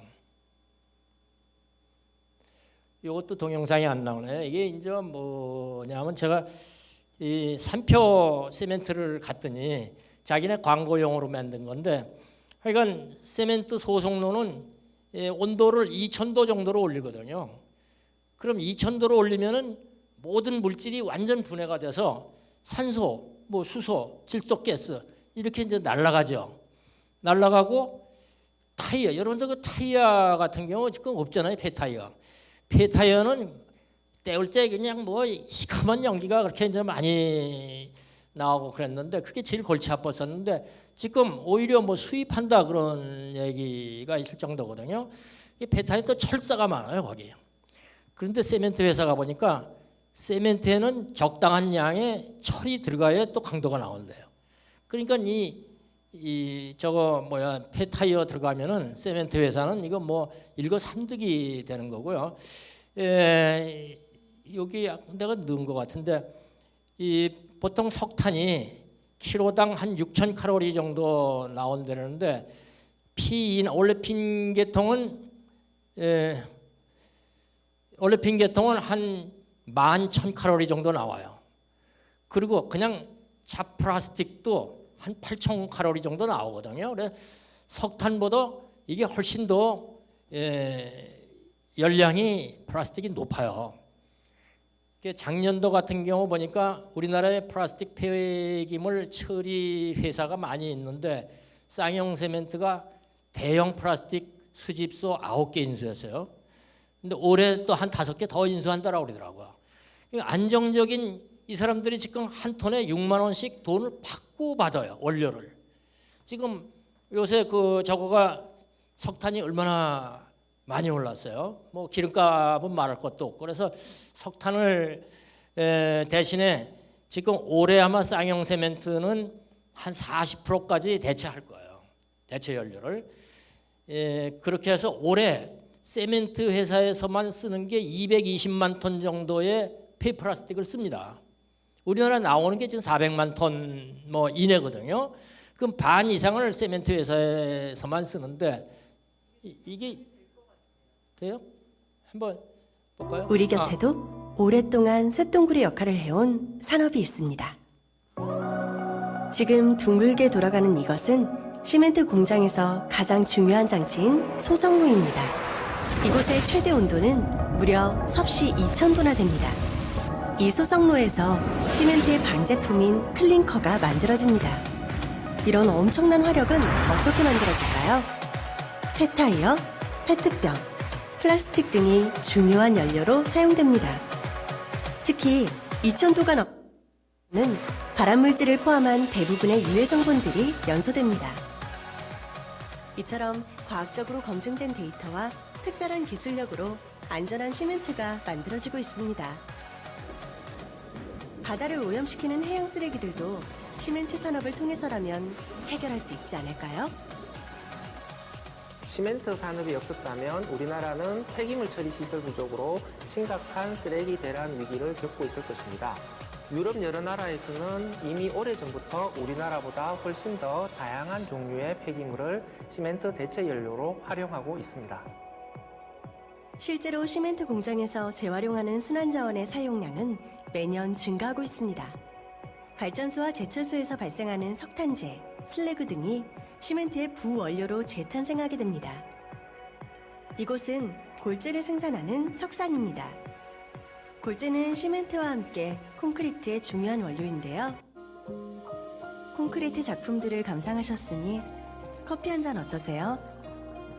이 커피 한 잔의 평균 가격은 3,500원으로 시멘트 한 포대 가격과 같습니다.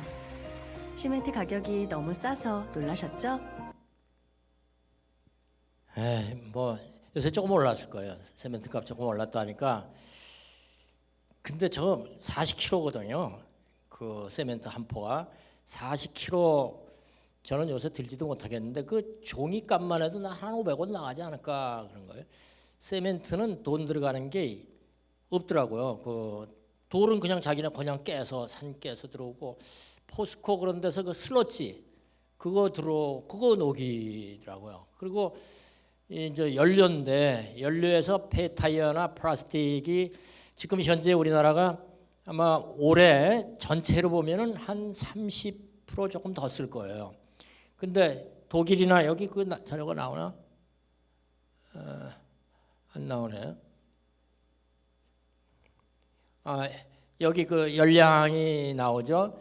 지금 등유나 뭐 주로 이제 탄은 연탄을 쓰는데 한 6,000 칼로리인데 여기 기타 플라스틱이 한 8,000 칼로리.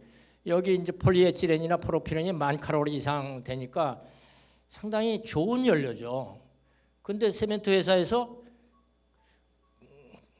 그거 좀 오픈.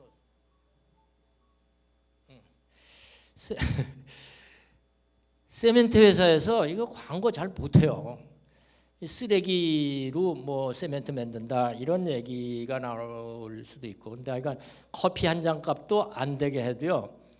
제가 그때 그걸 쌍용 시멘트를 한 2년 전에 가서 보고 주식을 조금 샀더니 그건 그래도 좀 남더라고요. 배당도 주고 그 시멘트가 그렇게 하는데 하여간 제가 봐도 앞으로 대체 연료를 시멘트 회사는 많이 쓸 거고, 그 저희 이제 1세대 플라스틱 하는 사람들이 이제 모임이 뭐 나셔널 플라스틱 하면 플라스틱 많이 쓰죠. 연간 한 10만 돈 정도 재생을 쓰는데 우리가 돈을 좀 각출해서 바지선을 끌고 가서 태평양에 가서 폐플라스틱 끌어다가 한번 이거를 연료화 해보자.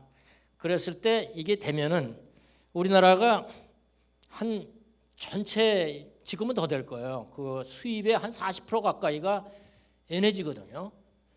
에너지를 이런 전 세계를 오염시키는 저 플라스틱을 갖다가 해보자 이런 거를 지금 하고 있습니다. 이 온도가 소성로가 2000도 정도고 용광로가 한 1500도. 그리고 지금 시멘트를 보니까요, 일반 토양보다도 중금속이나 이런 게 상당히 적게 돼 있어서 꽤 친환경이다. 이렇게 2000도 되면 완전 분해돼서 환경적으로 유해가스가 안 나온다는 얘기죠. 뭐 가서 보면은 여기는 좀 쓸었는데 쌍용은 그냥 뭐 덤프트럭 그 타이어도 그냥 들어가더라고요.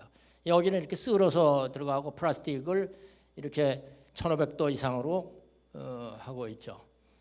각 회사별로 시멘트 회사 보면은 이 빨간 게 이제 쌍용이고요. 밑에가 이제 저 3편인데 올해 22년도에 보면 한 220만 돈 정도 하고 지금 뭐 급격히 늘어나고 있습니다. 이 정도가 쌍용이 85만 톤 정도 쓰는데 아마 한 40%, 한 45% 그 정도 대체 연료로 쓰는 거 되니까 이게 해외 보면은 이게 세멘트 회사예요. 에너지 회수의 순환 연료로 대체율이 독일이 한 현재 70% 정도. 우리나라가 이게 몇 년 전이거든요. 18년 자료인데 우리나라가 23%인데 이 급격히 올라가고 있어요. 그러니까 유럽이 좀 많이 쓰니까 우리가 한 70% 정도로 끌어올린다면 우리나라 폐플라스틱 모자란다. 그래서 지금 폐플라스틱 수집소를 세멘트 회사들이 사들이고 있다고요. 제가 용인에 있는 회사도 우리 오제리에서 그 사람이 와서 강의도 했는데 거기 한 500억에 팔렸다라고 그래서 야, 그 쓰레기 수집소가 뭐 그렇게 많이 팔렸나, 많이 줬나 그런 게 그 사람들은 안정적인 원료를 공급받으려고 그러는 거예요. 지금 뭐 이건 아까 임성균 박사가 이제 설명을 했습니다. 여기에 이제 이화아저 가스로 만드는 기술을 하고 나머지는 이제 토양으로 하는 게 지금 오제리에서 하고 있죠. 그래서 저희 뭐 이거 아까 강의 들은 거니까 넘어가도록 하겠습니다. 이건 끝나고요. 이건 두서없이 얘기했거든요. 오제이가 이제 한 8년 전에 해서 이제 제가 하고 있는 일이 플라스틱이고 또 사람 대접도 잘 못 받으니까 이 플라스틱 재활용도 좀 해주십사 하고 여기 이우균 원장님한테 부탁을 하고 그래서 여러 박사님들이 지금 플라스틱을 이제 재활용하는데 상당히 연구를 많이 하고 지금은 이제 채산이 안 맞지만은 또 과학이라는 게 제가 그걸 할 때 그때 김익환 학장이 있을 때 그런 얘기를 했어요. 우리가 연구소를 만드는데 그 당시 한 10여 년 전에 보니까 이스라엘의 그 무슨 대학이죠? 그 히브리 대학. 거기 대학이 1년에 한 1조 정도의 로열티를 받는다고 그러더라고요. 그래서 우리도 그런 연구소들을 만들어서 과학기술만이 우리나라가 살 길이 아니겠는가. 그래서 이제 고려대학교 이런 연구소를 만들고 노벨상 수상자도 초빙하기로 사실상 학교하고 합의를 했었죠. 이 연구소에서. 지금 총장님도 우리 이제 기계과 출신으로 이 자연계통에서는 이공대에서 처음 이제 고려대학교 총장도 나오시고 그래서 과학기술 우리 이 생과대도 과학기술만이 이 나라가 참 부자로 또 선진화가 되는데 저는 그 길이라고 생각을 합니다.